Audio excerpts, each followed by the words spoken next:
Welcome to Vikings Happy Hour, where we mix our favorite beverage and talk of your Minnesota Vikings.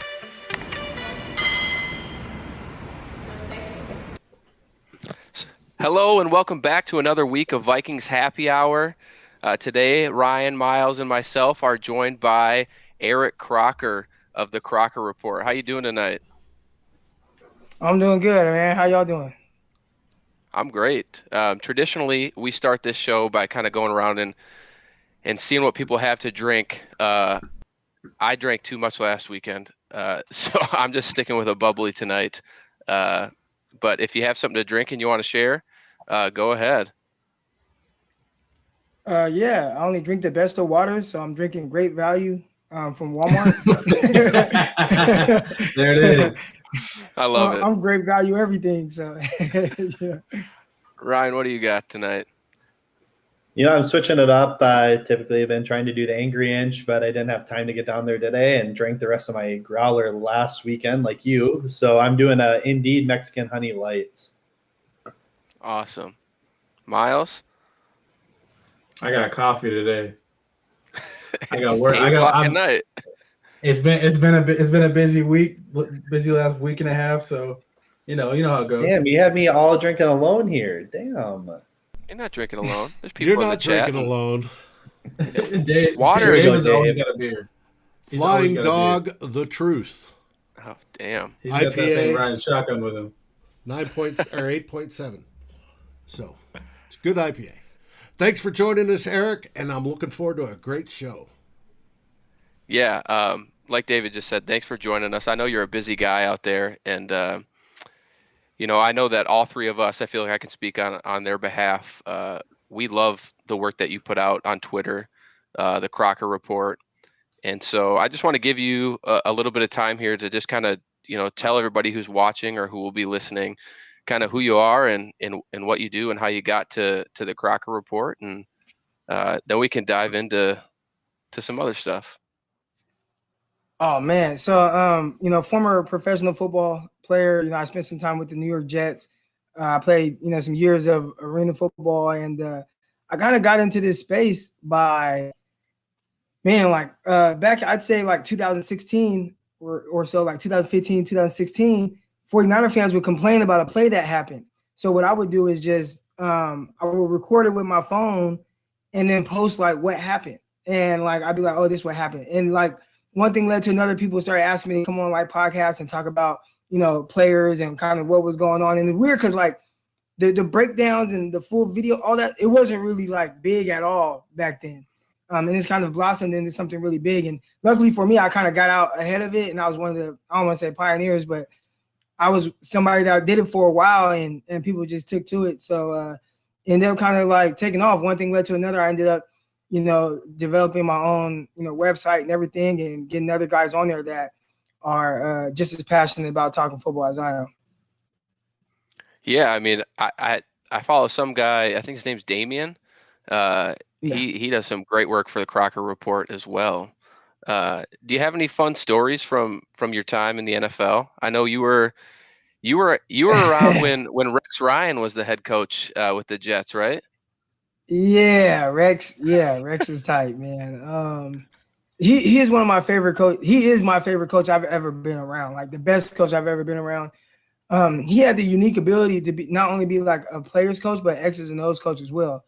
And he was like master motivator. So like a team that year that went 8-8, it really had no business winning 8 games. Like it was terrible. Like the offense was so bad. Like, the quarterback. I mean, there were games where Matt Sims had to start at quarterback. So for him to be able to get, 8 wins out of that team, that roster, I think that speaks to, how good of a coach he is. And, it was unfortunate, just they never got the offense right.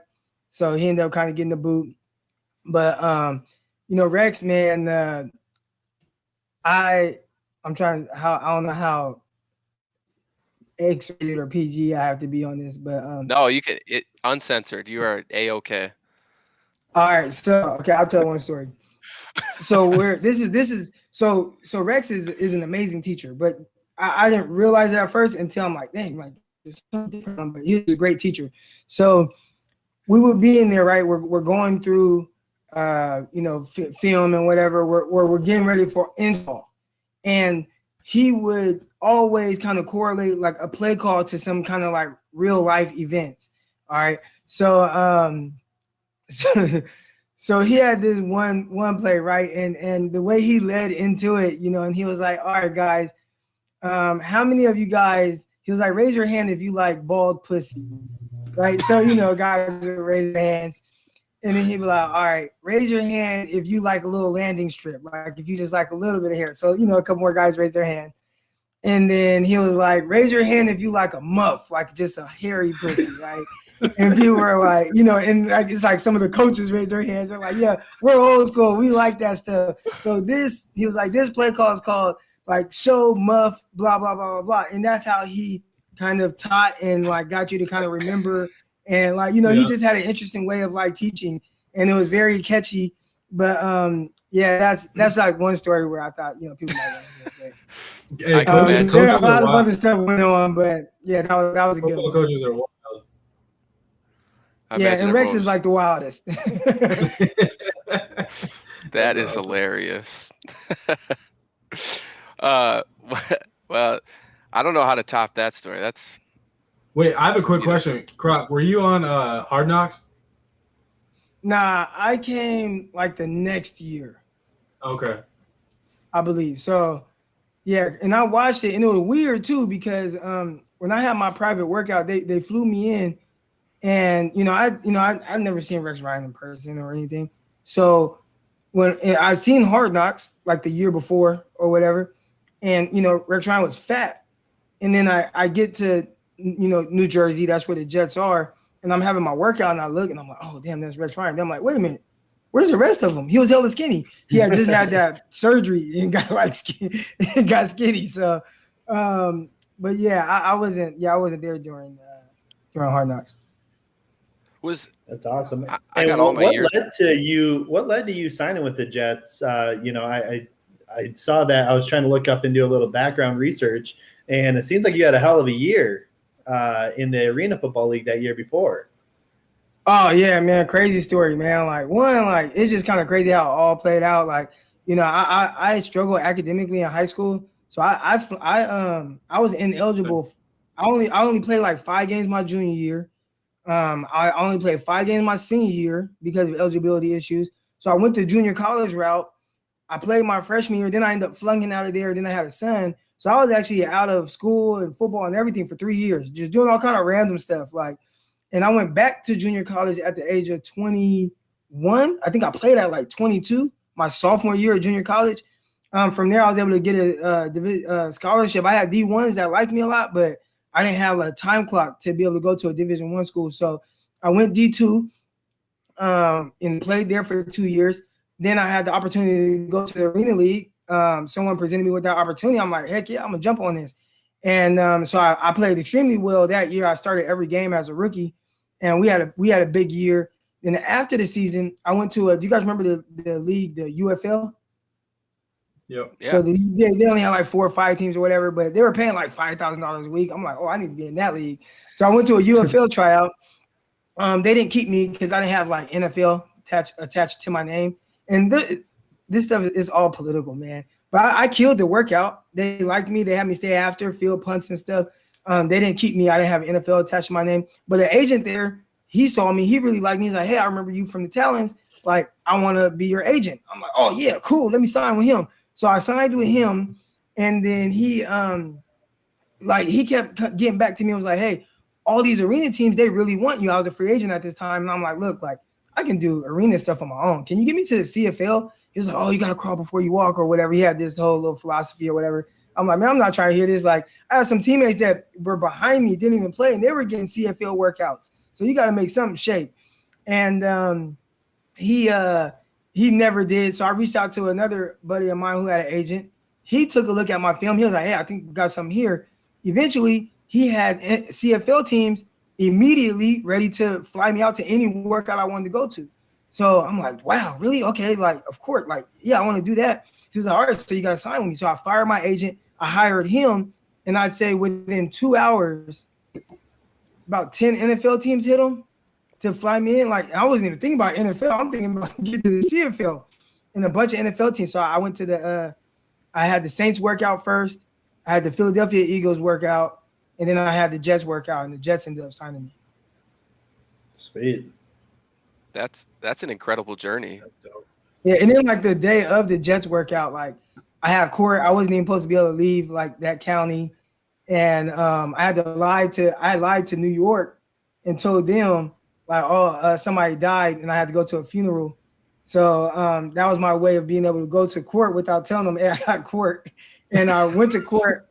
My probation officer was like, "Nah, we're not letting you go."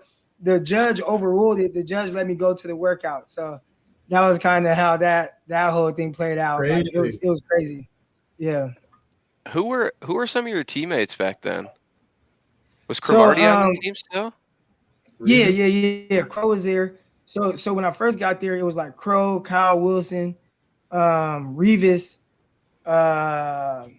Demario Davis, but he was young. And this was like maybe his second year in the NFL. Like Quentin Coples, Muhammad Wilkerson, Sheldon Richardson, and D. Miller ended up getting there. They were drafted that year. Offensively, there was like Geno Smith. He was a rookie. So I was there before Geno, but eventually when the rookies showed up, Geno, Mark Sanchez, Santonio Holmes, he was there, but I think he ended up retiring. Braylon Edwards was there, but yeah, he got cut during training camp. There was some names, man. There was some names there. That defense was shut down back then. The defense was good. So I wasn't there really long with Darrelle Revis.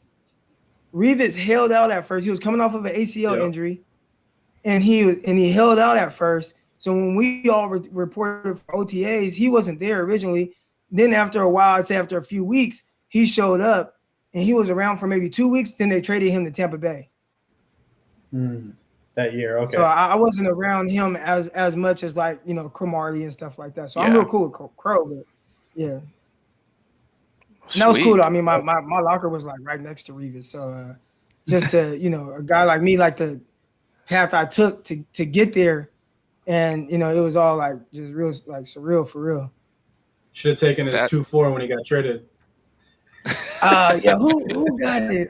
Matter of fact, my boy John Griffin got it. So if you guys follow me on Twitter, you'll see I posted something today about somebody telling me about JC Horn from a year ago, and they were like, "Hey, nobody's talking about this JC Horn cat." And he was like, he's 6'2", 208. He's gonna run in 4.4. He's gonna vertical jump 40, blah blah. Like this is a year ago. He's telling me all this, and then JC Horn does it today. But he was a strength and conditioning coach these last few years for South Carolina. Now he's with the Rams now. But he would send me all kind of like intel from South Carolina, Deebo Samuel, Ken Law, Brian Edwards. He would tell me about all these guys. So. Damn.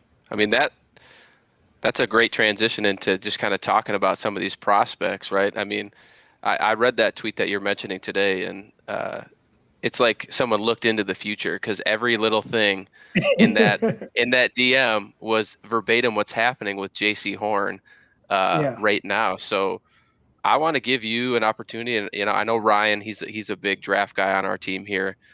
Myles and I are just on the outside a little bit, but what do you like about JC Horn? I know he's your cornerback one. You mentioned it before we went live, and I've seen it all on Twitter. But what do you like so much about JC Horn? Yeah, well, some of the things that my buddy was telling me, about just his mentality and how he, was an alpha male, like I said, came in as a freshman and was like the leader of a secondary. I feel like he has a lot of intangibles you can't teach. So like a lot of people will compare like him and Surtain, right? And the one thing that everybody points out to Surtain is, his technique is so flawless. Like he's so good at the line of scrimmage.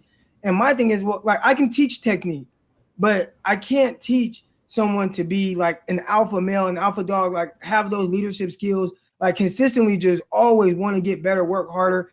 Now, maybe some of that comes because I've heard all these things from people about how he is and how he goes about his business, but extremely intelligent. And then when you watch the film and everything that they're telling me matches up with what I'm seeing on film, it was hard not to really just fall in love with him. I mean, he was very aggressive. I thought he was versatile. You know, he was guarding guys on the outside. You know, he's somebody that took on the challenge of guarding Seth Williams, who, you know, is one of the better receivers in college football.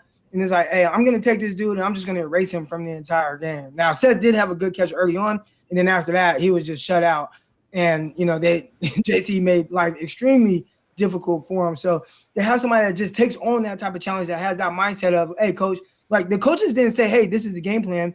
He went to the coach and was like, hey, I'm guarding him. So just like that type of mindset, that type of guy is like, it's hard not to like him. And then you see his movement skills for his size. I think he has really good feet, and his change of direction is solid for his size, moves well. Obviously he can run. He's very athletic, and he's just that alpha, just a dog. And I feel like it's hard to come across people that really love the game that much, that want to put that much into it and care that much with that type of talent and physicality to match it. So, and then with everything I'm hearing, I want guys that love football. You know, I want guys that like enjoy the process. And from all the people, whether it's my guy that was a coach there or people I've seen him train with and whatnot, everybody says the dude loves it. He breathes it. Anytime he has a chance, he's always working. He's always out there trying to get better. So it's hard to like somebody more than that when you hear those type of things about him, because there's a lot of prospects that don't love the game. They don't love the process. And they're okay with like, well, I got paid, and, you know, and it's hard to find out who those guys are until sometimes it's too late. And I mean, Absolutely. That dude's been around football his whole life. Right. But you know what? And even then, like sometimes you would think a guy that has, you know, and I don't know his circumstances at home, if Joe Hearn did great with his money or whatever, but a guy that has been around it and has seen it, sometimes you can take it one or two ways. One way is like, okay, I see what it takes and I'm going to work this hard, and it's been instilled with me from a kid. Or you might be a little bit more entitled, don't work as hard. You know, you are blessed with physical gifts, but it's like, well, I've always been the best player, and you don't really work to take those next steps. So, you know, those are things. It seems like this class is full of guys who, you know, parents played in the NFL and work extremely hard to you know, shake that. But that was one thing that jumped out to me. Like, it's not a guy who prepares like, hey, I've grown up and I was pretty well off. If that was the case, I don't know that to be the case, but you know, he seems as hungry as someone who grew up with nothing. Yeah, for sure. And you see that in his film, like I said, or like you were saying, that dude is a dog. Like, he kind of reminds me with the mentality of like a Jair Alexander, you know, not the same play style, but just in terms of the alpha male on the field, and he's going to get in your face and own that matchup. I was watching the Florida game, and he was up in Kyle Pitts' pocket all game. Yeah. And like, it's just fun to watch. And he's been kind of a late riser, which is cool to see, because, you know, you had the Surtain and the Farley that were kind of, you know, up there. And the more and more people are watching Horn and reading up on him and seeing him, he's shooting up those draft boards. And another guy like that's Greg Newsome. And I wanted to hear your thoughts, because Newsome, you know, we live up here in Minnesota, so we've gotten to see his Northwestern games here and there throughout the last couple of years, and he's really blown up. And so, you know, what do you like about Greg Newsome? So Newsome was someone that I just recently came across. You know, a lot of times I try to like block out what people are saying about prospects. Like, you know, I'll hear about prospects here and there, or sometimes I'll see a guy while watching other prospects, but I ain't watching no Northwestern film. So, you know, I had never heard of him or seen him until like pretty much like this draft. I think like the Ohio State game, I started to kind of hear about Northwestern guys and that he was talented, but I didn't really watch him until like a few weeks ago. And once I watched him, I'm like, oh, this is different. You know, the things that really stand out to me, one, I'm really big on versatility. So I love the fact that he played a lot of off coverage, and you get to see his feet. You get to see his change of direction. You get to see like his instincts. You get to see how he reacts when, you know, he has to play it honest. And what I mean by that, like, you can see how guys play when they are able to anticipate, and it looks really good. But when you can't anticipate and you have to play it honest, like, how are your feet? How's your change of direction then? I thought he was plus in that category. And he was just as good in press coverage as he was in off coverage. And I thought that was like another thing that was extremely big time because that's very rare. I'm watching the guy, and I'm like, man, okay, looks like he's about. And I don't look at size and all that before I watch the film. I want the film to tell me how I feel about this guy. So I don't look at how much they weigh, how big they are. Obviously, like on film, you can kind of see, but I want their movement skills. I want that to tell me how I feel about him. And I was like, okay, he moves like a 5'10" guy, 185. Maybe I think he's a little smaller or whatever because his, change of direction is really good. His hips are good. His feet are really good. A lot of times you get that type of movement skills with a smaller guy. Then he has his pro day, and he's 6 foot, 192 pounds. Then runs in the 4.3s. I'm like, whoa, okay, this is different. When you have that type of size and you're able to move like that, and then you have that speed, and that versatility. If I didn't know so much about J.C. Horn, Newsome probably would be my CB1. I like him that much. Newsome reminds me of. Oh, my bad, Matt. No, go ahead. Oh, and one more thing real quick. I don't know about the whole ahead. injury stuff. Like that's a whole other thing. That's what I was going to ask you. About, so skip on Myles. Or go to Myles. I don't know. Like I just dug into his film, and then I find out he's missed some time with injuries and things like that. So I don't know about that, and that could make somebody slide him down someone's board or go later in the draft or whatever the case is. But if you just going off of the film that I watched, the games that I watched of him, it was as good as it can get for a prospect to show his ability to do all things, run down the field with guys, be in the guy's face, hips, change of direction, play things honest. Like all those things were really good. I thought he could be a little bit better with his click and close, but like as far as like his just initial burst. But aside from that, I thought everything else was like pretty textbook. Sorry to cut you off. No, you're good. So one thing you touched on that I wanted to talk to you about a little bit more about is the off coverage versus man coverage, press coverage type of situations. For me, when I watch players, the off coverage is more important because, like to your point, you can teach some of that. You can teach technique. Technique's always a teachable moment. Well, the harder part of teaching is when you're in off coverage is that is a mentality and understanding of coverage and understanding of route recognition and all those things. And so when you're in press man coverage, you don't have to focus on anything but the man in front of you. But when you're in off coverage and you have to scan the field, you have to know what everybody else around you is responsible for. So there's a little bit more of a like you have to be more heady and more football IQ aspect of things rather than just focus on the man in front of you. So I just like when it's hard to like know exactly how intelligent a football player is, but you can usually see some instinct that natural instincts players have. That's why I love Newsome so much. There's that like he'll jump off of a off coverage and try to jump a route because he can read and recognize something. That was always something I'm really big on. Like Mike Hughes a few years back when he was coming out of college, you could tell there was some raw ability there, but like the instincts were there. And that's why I was really high on a guy like Mike Hughes. And that's why like for Newsome, that's why I'm so high on him now is that like natural instinct that he brings. Yeah, I agree. And those things, it's kind of hard to teach. Some people are a little afraid of that. That moment of when you recognize something and you see it and you can feel it and jump in it. Some guys want to play more safe, and they'd rather give up 10-yard catch because they're scared of, what if it's a double mover or what if it's not what I'm thinking? And, they'll just give up the catch in front of them. I liked how he challenged everything at the catch point, There were times, again, like I said, I'd see him give up an 8-yard catch where I'm like, I feel like he could have exploded out of his break a little bit more. But for the most part, like, his office coverage skills, which is really hard. Like, you got to have feet for that. Right. I thought he was really good there. And one thing I really like to see from off coverage because it just shows versatility. But when you can see somebody's movement skills and how he challenges himself from there, now I know, like, okay, he's somebody he can play in the nickel as well. So now when I'm thinking about like what I would want from my cornerback, right? Like, can you follow a guy? Can you play a guy in the nickel? Can you play outside? We saw Chris Harris do that for a long time with the Broncos where he lined up in base outside, sliding the nickel. That's tougher. But that just makes your defense that much better to have a guy with that type of versatility. So those are things I really liked about Newsome. I want to switch over to another cornerback who we recently had some news on this week. Caleb Farley out of Virginia Tech was announced that he was going to have, I think, some back surgery, though he's not slated to really miss any time from a games perspective. What are your takes on him? And do you think he's gonna, like, how far do you think he'll fall? I know he was up there with J.C. Horn and Surtain, but now with this injury, that sometimes kind of scares teams away, and it might drop his draft stock a little bit.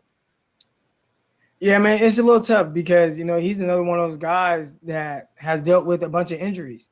And, you would at least want to feel more comfortable with him. Okay, he's going to his pro day. He's going to do good. Okay, we see that athletic profile. We get the numbers now. Like, we see it on film, and he clearly looks like a physical freak with some of his ability to be able to explode out of his breaks.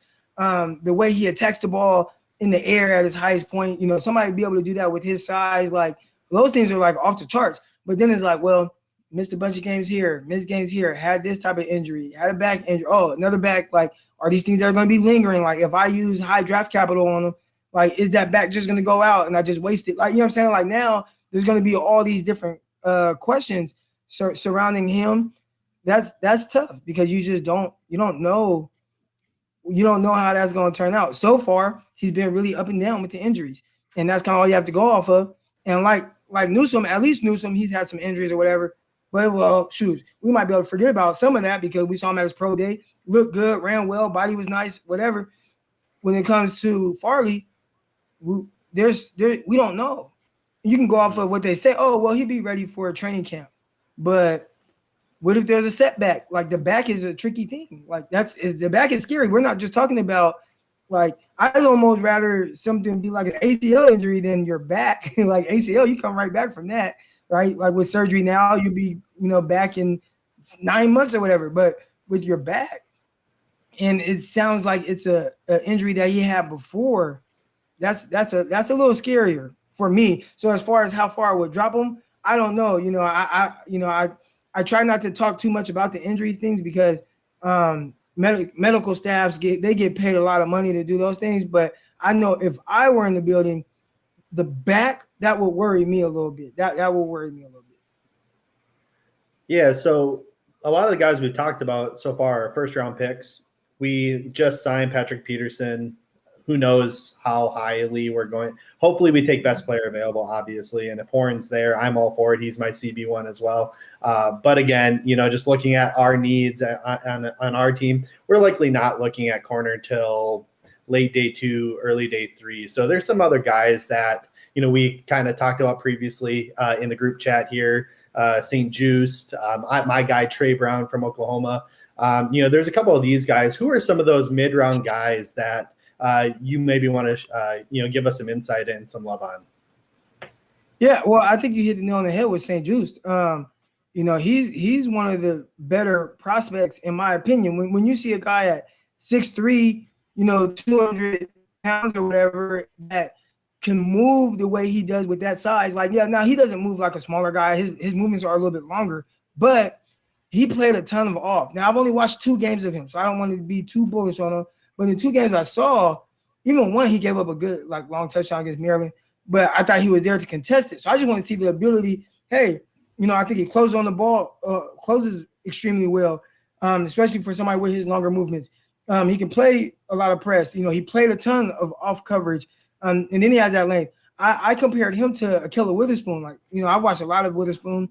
The same things I was saying about Witherspoon coming out of Colorado, that's what I'm saying about, say, Juste, where it's like, hey, he has rare movement skills. He's not stiff. He has good hips, for somebody that is that big. I think the difference between St. Juste and Ahkello Witherspoon, I think St. Juste has better natural aggressiveness. He has better natural aggressiveness than what Witherspoon had.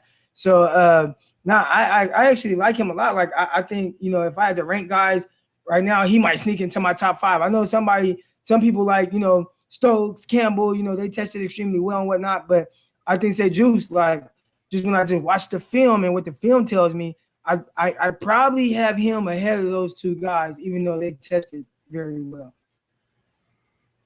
Yeah, I was watching some tape on St. Juste as well, and just his burst. I felt like he was constantly breaking up the ball and contesting passes, and I just thought that given his size and his length, he just has a lot of untapped potential. And I feel like I don't want to say this as a Minnesota homer, but I feel like he's under the radar right now, and he should be higher than he is in a lot of draft boards. Yeah, I just retweeted. I actually just retweeted a thread I did on him where, it shows a bunch of plays of him playing against Maryland. But now there's a lot to like with him. In my opinion, I think it's just one of those things where, he's a transfer from Michigan. I thought he did well at the Senior Bowl. It's just sometimes when guys don't have the hype like that, then they have to go to the Senior Bowl and stuff. Sometimes the buzz kind of wears off just a little bit. But people like us who have seen games of him, and you guys being up in that area, I think you guys probably have as much appreciation for him as I do. Definitely. Ryan, Matt, if I'm hoping this was you're going to transition. I just wanted to bring up the Patrick Peterson situation. So Ryan mentioned the name. Croc, I wanted to just touch on a little bit more of like what your thoughts are on the Vikings signing. We're kind of going back and forth from the NFL to college, but whatever. Like what was your thoughts of what were your thoughts of the Vikings signing Pat Pete, and kind of like how do you see him fitting into the Mike Zimmer defense? Yeah, so I mean, Mike Zimmer likes to play a lot of single high. So, I think for him, because he's been through a bunch of different transitions throughout his time with Arizona. Ideally you want him to be more of a press man guy where he gets to, kind of follow receivers around. That's what he did. It feels like he's been in the league for a bunch of years. He's really not that old, but it seems like he's like, you would think he's like Sherman's age, right? You would think he's like 33 years old or something, and he's like not. So he still definitely has a good amount of athleticism. Is he what he was coming out of LSU? Nah, he's not that, but he's still a good cornerback. He can do some things where he can guard guys, especially certain skill sets. Now again, like he's lost a little bit of athleticism. So if you have somebody that's really twitchy and has really great change of direction, that might give him a little bit of issues. I saw a couple years ago him going up against Emmanuel Sanders when Emmanuel Sanders was with the Niners. Sanders kind of gave him fits a little bit, but he still definitely challenges guys. I think he's still very competitive as a cornerback. Overall, if I'm a Vikings fan, I'm excited, and not just because of the name, just because there's still good football there. Kind of like what we saw from Richard Sherman, and I think he's still a better cornerback than Richard Sherman. But Sherman was really good for the 49ers, ended up being all-pro, was never really the issue, at least not consistently. I think Patrick Peterson can be that same type of guy for the Vikings. How do you think he fits with, the other corners? Like, I guess I want to get your opinion on what do you think of Jeff Gladney from last year, and then obviously Cameron Dantzler, our third round selection a year ago, who kind of wowed a lot of Viking fans and people across the league. Well, yeah, I know Dantzler played well. Gladney, I mean, you guys still have Hughes, right? Yeah, he's got a neck issue though. Neck issue. Okay, so Gladney, I wouldn't be surprised if they started playing him a little bit more in the nickel, role, and have your longer guys, Peterson and Dantzler, on on the outsides. I think he should go well, especially since Hughes is having the neck issues and whatnot. So there's probably not that like, oh, what do we do? How do guys fit and whatnot? It's probably more so of, all right, look, this is going to be the plan. These guys are talented. These guys should take another, a second year leap. Dantzler played well. How can we get him to, be even more consistent, be even, better, for the long haul? Hey, he can learn from Peterson. I know the 49ers cornerbacks learned a ton from Richard Sherman, and the mental aspect of like football and not just playing off athleticism, it was much needed.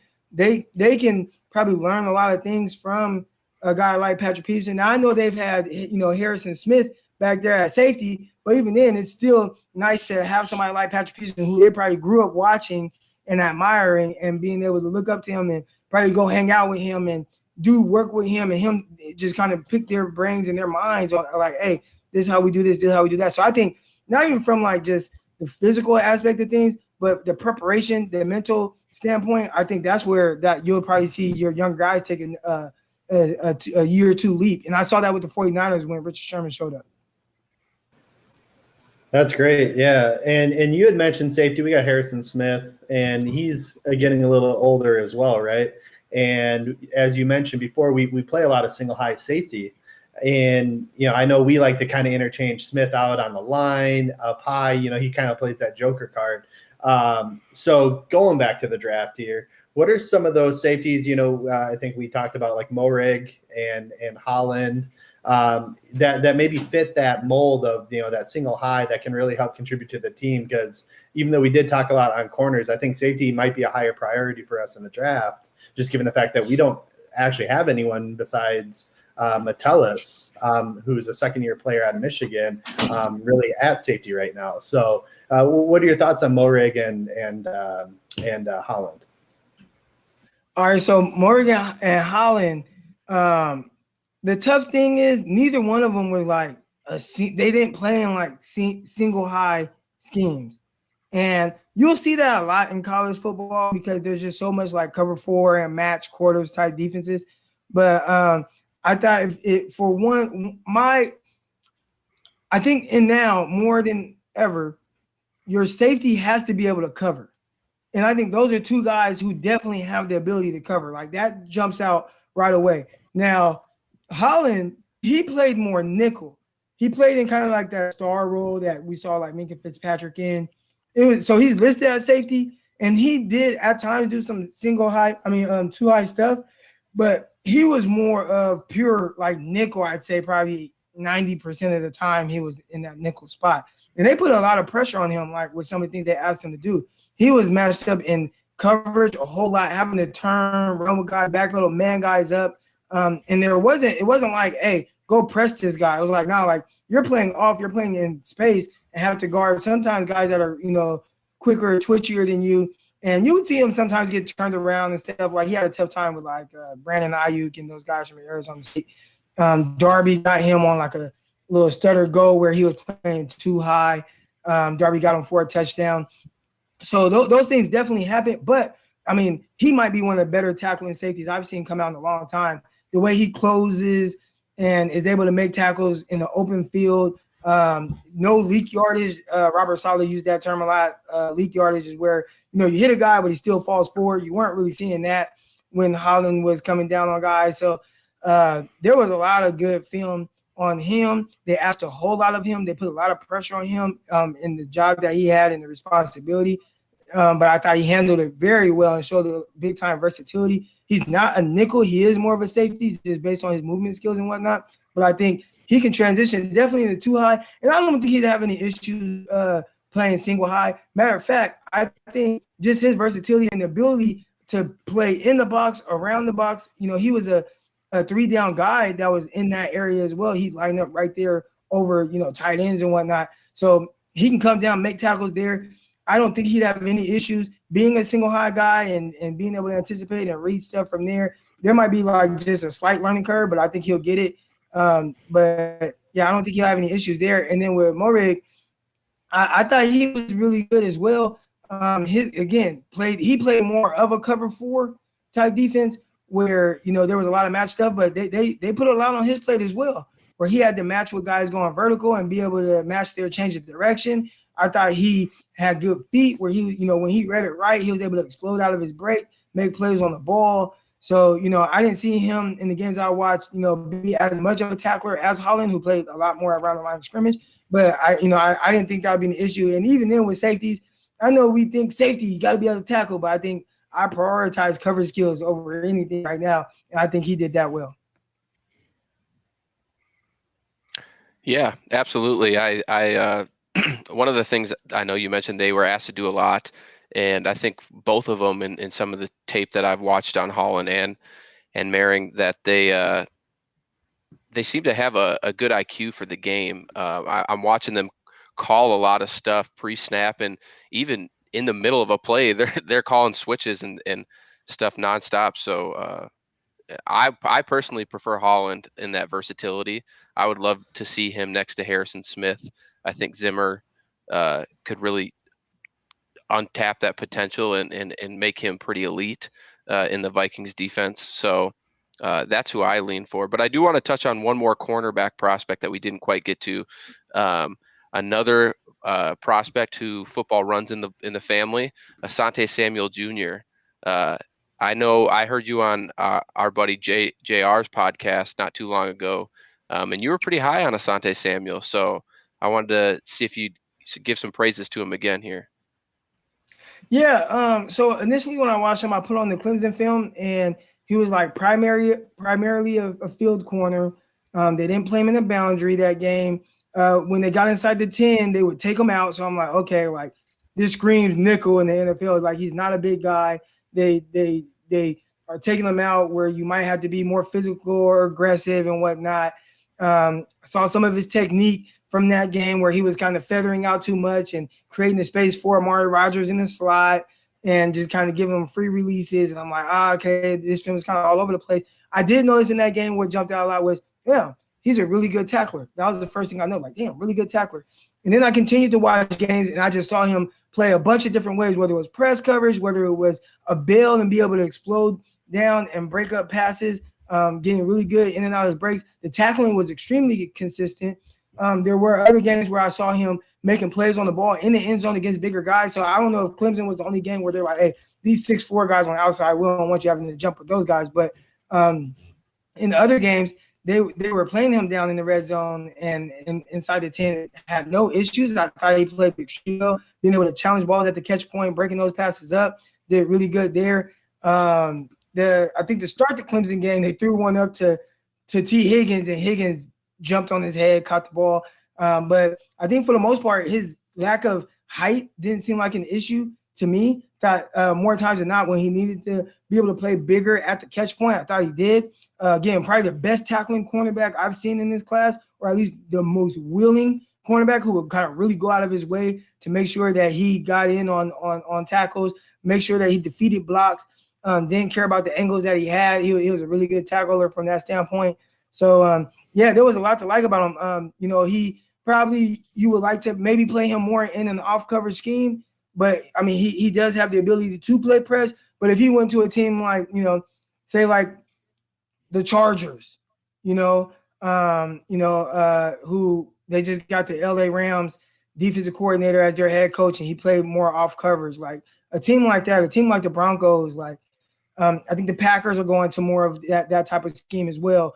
Like I think he fits that type of scheme very well. It's where he can play outside or inside. Okay. He's probably what, day 2 pick is what kind of what we're thinking.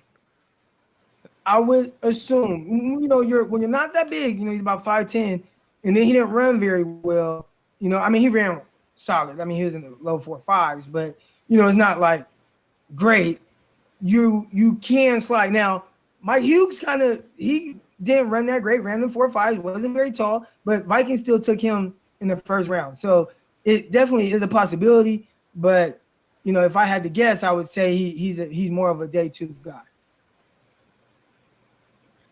Yeah, I'd be remiss if I didn't ask you about Trey Brown. Again, I'm a big Oklahoma fan, as everyone knows, and that's my team, and he's our only corner that's really worth a damn in this draft. Have you gotten his tape at all? And what are your thoughts? Because for me, I know he's small, and he hasn't, obviously, in college football, there's not a lot of nickel play, right? And typically, safeties play in that role more or less. But, he's in your hip pocket almost at all times, and he's a good punt returner, kick returner. And which that's a huge gap on our team here on the Vikings. So have you gotten to his film? What are your thoughts on him? Yeah, the first I've really seen of him was the Senior Bowl. So I saw a few reps. I actually have had people like in my mentions, like talking like, high on him. So that is somebody who I definitely will be getting to short. Definitely before the draft, I'll be getting to him and put out, I have my Patreon account. So I post all this stuff, all this content that I'm talking about now. You guys can see like live, like visual breakdowns of strengths, weaknesses, all that stuff on my Patreon account. But I haven't gotten to him quite yet, but I definitely will be getting to him. That's for sure. I got a bunch of Oklahoma defensive stuff in my little drive. When we're talking about, yeah, you're gonna like him, I promise. Yeah. If you hadn't caught on, Ryan is an Oklahoma fan to a fault. So Trey Brown, even I don't know how I heard good he they don't is. play defense in the Big 12. Nah, hey, to be honest, I love partnering remotely last year. I had him at my CB10. That was another guy who I thought like took on a lot of challenges and whatnot. Another guy who didn't test great for somebody that didn't have that, big time size and whatnot. I thought there was no way he should have been undrafted. I thought he was going to be more of a day 3 guy, but I was thinking, 5th round or so. Undrafted, I was kind of blown away. And then to see him start off doing it so well with Tampa, but, they just had too much youth in that secondary. So he ended up, going to my 49ers, then going to I think the Broncos or Bears or somebody. But, I think sometimes with guys like that, he can cover. And it's clear that he can cover. But if you don't have big time special teams value, you might get bounced around a little bit until you just really make your way onto the field and show that I shut down corner and you guys could use me as that, even though I'm not as great on special teams. A lot of times guys like him, if he was a demon on special teams, he would stay on the Bucks 53-man roster and at least had that role until maybe somebody got hurt or he just found his way in. But I mean, they have a lot of young defensive backs anyway, so I think it was always going to be hard for him to stay on that roster. I know that we're getting close on time here, so I want to give everybody here just an opportunity to ask you one more question, and I'll start it off. I kind of prepped it in the show notes here, but who would be this year's Cameron Dantzler if you had to take a shot in the dark? I would probably say who we talked about, saying Juste. I think he's a guy who will be kind of that day 2 guy, and has the talent, has the ability, but maybe teams are like a little iffy. Dantzler, I think his biggest issue is he ran like 4.6 something at the combine, so like that made him slide. But I think with say Juste, man, like I think he is that guy that like has the ability and could come into the NFL, and I wouldn't be surprised at all if he ended up playing very well as a rookie. Myles, Ryan, any final questions here? Yeah, who's better this year, the Vikings or the 49ers? Do you want Kirk Cousins? I think because of our quarterback situation, we're kind of in the same. You know what? I'd actually take the Vikings because at least your quarterback plays every game. Like we don't know if our quarterback's going to play from one game to the next. So, but don't y'all want him though, right? Y'all want him? Send us the 12th pick. You can have him. No, I don't want him that much. Yeah, you got some businesses that you're a part of and that you've founded here. So can you talk about some of those? You mentioned your Patreon account. We have Arise Athletics. Can you talk a little bit more about some of those personal ventures you got? Oh yeah. So my Patreon account, I put out all these videos and all this. I've been putting it on Twitter and stuff, and like my following has grown. But I'm like, dang, man, I put in a lot of hours doing this stuff, and I'm not monetizing off of it. So someone had told me, like, hey, Croc, like, create you a Patreon account. I'm like, dude, what is Patreon? And I'm like, they're like, well, people like, it's like OnlyFans, but not OnlyFans, So I'm like, all right, yeah, but I kind of brushed it off. Somebody told me again, like, hey, do you have a Patreon? Like, I'll subscribe to it. I was like, no, I don't have one. I just brushed it off again. Then I talked to some guy, and he was like, yeah, man, look, I'm like making like over $6,000 a month off Patreon. He was like, I'm projected to make this much and stuff. I'm like, wait, what? Let me get on this. So I immediately created one. So I've had one for about a month now, and it's gradually growing. I'm up to like over 50 patrons right now. So that's really cool. I put out a ton of like draft content. I have like a little podcast I do, like stuff that I do like that specifically for people that are subscribed to the Patreon account. So all this draft, like right now, it's all like receivers, defensive back breakdowns, and everything, like really detailed breakdowns.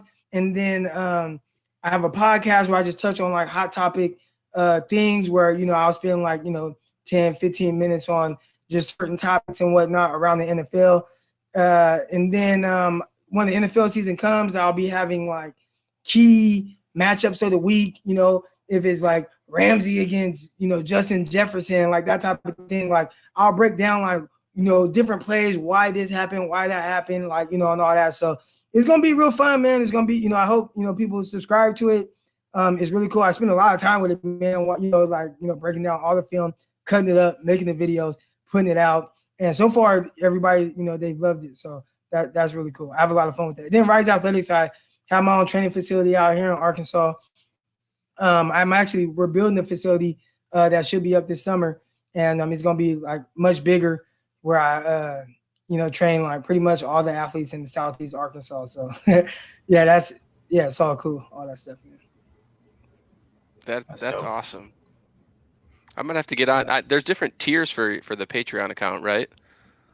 Yeah, so I have like a $3 tier, but I mean you get like the podcast, but that's it. And then there's the $10 tier, which is pretty much the main one that people get, where you have access to everything.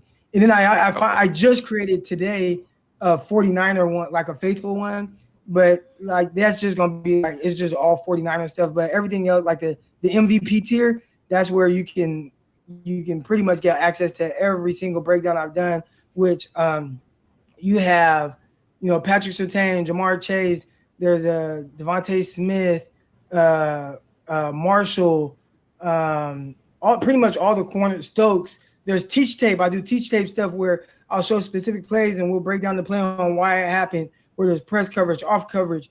I did a half step video with Devontae Adams, De'Ami Brown, and Brandon Ayuk, showing like the half step and what it is and how it affects the cornerback. So all that stuff, I put all that stuff out there. That's in the MVP tier. There's got to be a coaching career in your future. I've been asked, but I kind of like being my own boss. Once you get to coaching, you're at their mercy and you can be fired at any time. And it's just so up and down with everything, how it goes with coach. You're away from your family a ton. So my wife's next to me right now, and I'm able to spend time with her while podcasting with you guys. So I prefer that. That's awesome. Well, I won't take up much more of your time. So Ryan, Myles, thanks for hopping on again, like you guys do. And Crocker, it was a pleasure having you on. We love chatting football, and for everyone listening, make sure you go follow him, subscribe to his Patreon account. If you're down in that South Arkansas area, go to Rise Athletics and get a workout in. Till next time, we'll have to have you on again. Get some. Is it Vans? Do you wear Vans or Chucks? I can't remember. Vans. That's what it is. Really I've seen people wear both. But I wear both. But I am more of a Vans guy. But yeah, I mean, either one, man. I enjoy wearing my Vans. I mean, I work out in them. I wear them to the mall. That's all I wear. I used to be like, I buy a bunch of Jordans and stuff. Now I'm more just straight Vans. Well, when I played, there was always someone that wore Chucks or Vans because they liked how flat it was. I'm just like, there's not enough. Like when you jump, I don't like that impact. There's not enough cushion there. Yeah, my feet would probably be all messed up when I'm 60 years old. Well, thanks again, guys. For everyone listening, next week we will be on Thursday instead of Wednesday. We will have Thor Nystrom from Roto World coming on to talk about offensive tackles and wide receivers, so you won't want to miss that. Thanks for joining us tonight, and we'll see you next time. Skol.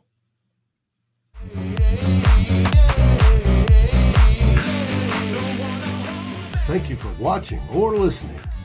As always, if you like, subscribe, and ring the bell for notifications. And if you're listening to the podcast, please rate us on your favorite aggregator. Skol, everybody.